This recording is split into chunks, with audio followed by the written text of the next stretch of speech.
ഏട്ടാ, മോൾ ഉണന്നു. അതിന് ഞാനെന്ത് വേണം? ആ, എനിക്കറിയില്ല. അതെന്റെ ഡ്യൂട്ടി അല്ല.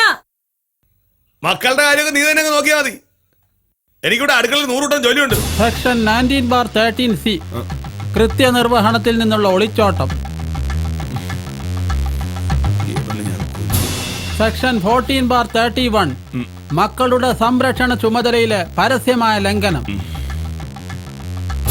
സെക്ഷൻ 41/7 ഭാര്യയോട് അപമര്യാദയായി പെരുമാറൽ. ഇയാള് മേടിച്ചു കൂട്ടും. വക്കീലിനെ കത്തി കാണിച്ച് ഭീഷണിപ്പെടുത്തൽ. Section 6 ക്രിമിനലാ criminal.